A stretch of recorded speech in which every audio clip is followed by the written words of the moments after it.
That says Yankees Rays. That has Yankees Rays all over it. Sure. So it was good to see both those guys do what they were doing, especially Bassett, because, Bassett had been roughed up. And then after the game, he basically said, look, man, I haven't been on the same page with the catchers. And I had to work on some things. He said it was his fault. He took ownership of it. This is why you like him. I know that. I know you didn't appreciate the 3 previous outings. Well, the 5 previous outings. Yeah, I guess you could say that. But, whatever he had to work through, he worked through, and he pitched his ass off last night. And he came against a team that is kind of reeling a little bit right now, but nonetheless still a good team. Sure. And the Mets get off to a good start. The Atlanta Braves are still right there, winning. Still winning, because remember their schedule is such that they should be winning these games, and they're taking care of business. Then when the Mets schedule flips and they start playing some of these bad teams, like they did earlier in the year, they'll have to take care of business as well. And the Braves are going to have to go through the gauntlet eventually. But then I still think it's going to come down to them, because and Gary was saying it last night, that this is kind of where the Braves made their move last year, and this is where the Mets sunk. And I was just thinking to myself that, as they were showing the picture of DeGrom and Scherzer, and they're nice and tan, they look great, although they're not 100%, and I guess Scherzer said he's about 90% back. But it just feels like, because Buck Showalter's in that dugout, it just feels different, and it feels like he's going to keep the team treading water or above the waterline, stay in front of the Braves, and then get those 2 great arms back in the mix over maybe the next 3 to 4 weeks. Yeah, that's what it kind of feels to me, and it just feels different than it did last year. Oh, of course, and then also knowing that Steve Cohen is not going to shy away from anything at the trade deadline. And I believe the quote was, anything is possible at the trade deadline. He's not going to put the brakes on any sort of deal for any reason. Maybe prospects. I don't know if there's going to be someone that may be untouchable in the organization, but certainly not any money. As we know and we have learned from Steve Cohen, there's not going to be a financial restriction on him at the deadline. It's interesting he says that, but you say that and he says that. I mean, with the stock market going which way it's going, I'm trying to figure out how much money .72 has lost over the last maybe 3 to 4 weeks. Yeah, but there was a report out there that there have been trillions of dollars that have been lost. And I would think that if you are a billionaire in this current environment, that you have significant, massive losses due to the losses that are going on, in the general economy. He's right still now. got enough to go pick up an extra. Well, I hope so. I hope you're right, bro. I hope you're right. I'm just saying that we are heading into financial time, or we've been in financial times for about a year now, but we're heading into even worse financial times by the time July 1st comes running around, and hopefully.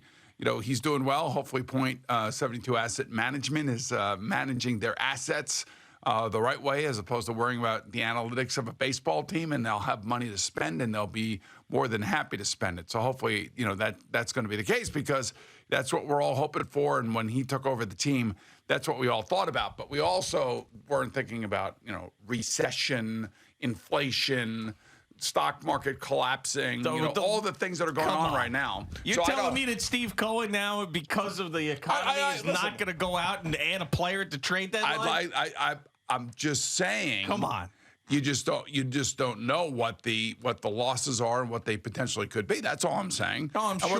What the realities of what is going on. Like, we are always distracted by sports, which is great, which is why we love doing what we do. We love getting up here every morning and talking about the sports of the day and how players performed and management decisions and manager decisions and coaches' decisions and the movement of players. Do you sign players? Don't you sign players? I mean, there's a million things that go on that we love talking about. And it's a great distraction. It really is. Mm-hmm. But, one of the other kind of, pieces of all of this, and it goes for all owners, not just, Steve Cohen, is that, there have been trillions that have been lost over the last couple of months. You got to realize that. The aspect of DeGrom and Scherzer coming back is like what? Acquiring the 2 best pitchers in baseball at the trade deadline. Right, exactly. Yeah. So that's also like, this is what makes what they're doing right now, whether it be Pete Alonso, Jeff McNeil, Brandon Nimmo, Eduardo Escobar, Starling Marte, Thomas Nido, whoever it is, Francisco Lindor, whatever they are doing, they're doing with a winning attitude. And I know they're 6-5 in their last 11, so it sounds a little bit overkill, Well, but they're missing their two best They players. have the best record in the National League. True, but I'm just 6-5 over their last 11. Is an average. So now they got to take care of business here. They got to continue to win series, and when those two pitchers come back, I'm telling you, there's going to be such, excitement around the team. Like you could feel it from the fan base. You could feel it from watching last night's game. Oh, sure, yeah. I mean, there's a legitimate expectation, and I felt like this as the season went on with the Rangers. I felt like there was a legitimate expectation that they were going to win, and they did. And I feel like I have that kind of same feeling where we are with the Mets right now. I feel like they're I'm going to sure win. if you're a Met or Yankee ticket broker right now, things are good. I bet you there's a lot of people that are looking forward, especially when school gets out. They're probably buying plans. They're doing everything. They're trying to get in for the playoffs. I bet you that they are. I hope they are. Well, look, I mean, the attendance has been pretty good. Early on this year. Considering, it would 2 years ago have been off the charts. Yeah, I know. Yeah, it's a little bit different world. There's a little different world that we live in right now. Yeah. But the other thing too is that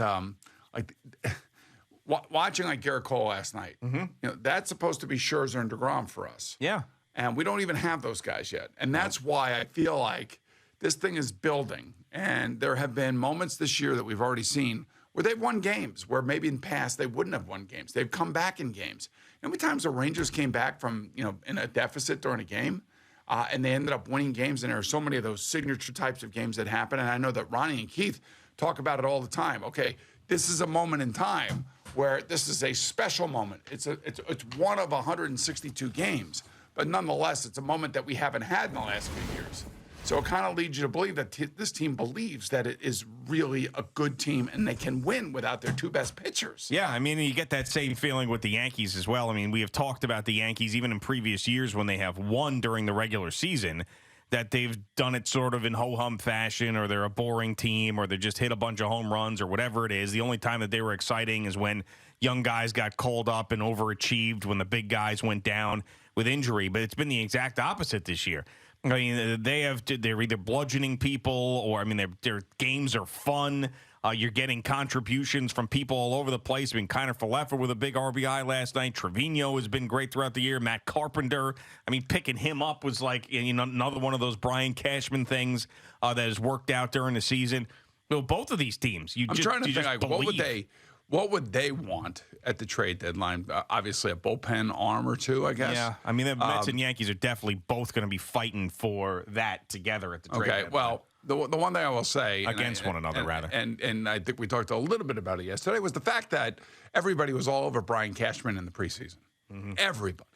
Yeah. I mean, everybody screaming and yelling that you got to get rid of this guy, get rid of that guy. This one sucks. Bring Gardner back. Get this guy out of here. I don't think anybody said bring Gardner back. No. There was a definitely, because people were getting tired of Aaron Hicks. Yeah. And then they bring Carpenter in, and then he has this little run he goes on. So people kind of forget that because the team is winning. I mean, they're the guys that are going to get hammered. Are going to get hammered by the fans. We know that, but I think about what we were talking. You said yesterday we were talking about Aaron. What would you trade Aaron Judge at the trade deadline if they were out of it? Yeah, if they fell out of it because the Rays and the Blue Jays and the Red Sox were so much better and they were a fourth place team in the division, would you consider like a John Tavares deal? Like that was one of the conversations we were having. Yeah, but why were we saying that? What was the prevailing thought out there amongst Yankee fans? That they were going to be worse than last year. You felt like they barely squeaked in last year into the postseason. They were going to be worse, and they might be on the outside looking in because they got off to a little bit of a slow start in their first 4 or 5 games, whatever it was. And It was sort of like, man, this is just not going to go well. Do you remember when Al was saying, stop it with the offensive line? Yeah. That whole whiny nasally. Stop it with the offensive line. Oh, my God. He had whiny, nasally, Narpian. I don't talk like that. Sure. Excuse me. Yes, you do. When you get really like into your, it's a stage that you get into. And I don't know how to describe it. It's like I don't know. He goes into like he's like, stop it with the offensive line. Like he gets siren-y, in a little bit. Stop it with the offensive line. See, whatever you did, you just can't handle it. So you got into something there. I don't know. How would you explain that about yourself? Yeah, I guess like I speak through my nose, right? At that a little nasally, but annoyed. Like it's an annoyed, nasally sounding. Yeah, like it's enough already. Yeah, right. So I kind of remember at the beginning of the year, like you had it with all the detractors towards Brian Cashman.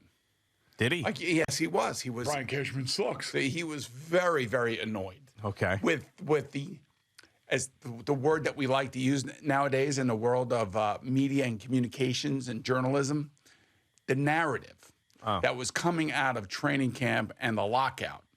He was triggered by the narrative. There you go. Yeah. That's 2022 for you right there. Right. Yeah.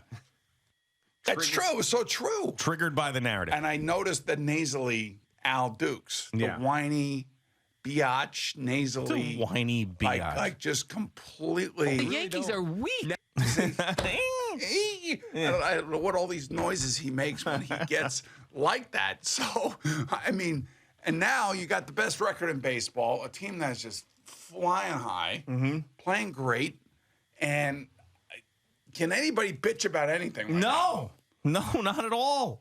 I mean, it really is amazing. I mean, you would have thought, even with this 13-game winning streak with the Braves and them cutting the division lead down to where it's at, I still feel like most of Met fans are comfortable. Well, I said that about the Met fans, but I'm talking about the Yankee fans. I know. So what I'm saying is there's nothing to bitch about. There's certainly nothing to bitch about with the Yankees. Not even a single thing. So, like, both teams right now, you've got no complaints. Hey, look, None. For me, as a Met fan, it's really about Scherzer and DeGrom coming back, man, and we're going to be locked and loaded, man. Yeah. We're going to be locked and loaded. Well, I mean, can you really count on Jacob DeGrom? Though? Yes. You can? Oh, you can. Oh, yeah. You're you know why? confident. Because he's going to opt out. He's going to pull it. You know, I'm opting out after I pitch 10 games here in the second half of the season and lead the team to the World Series. He's going to win, and next thing you know, he's going to opt out. And Met fans are going to be going crazy that we have to resign him. That I could foresee that, like, that is coming. I mean, I hope it plays out that way. Well, and I could also foresee it with Aaron Judge. When his arbitration day comes, like, something's happening that day. It's coming. I don't know what it is, but something's happening that day. Thank you for watching. Please like, comment, and subscribe. And don't forget to hit the red bell so you're notified when we have new content.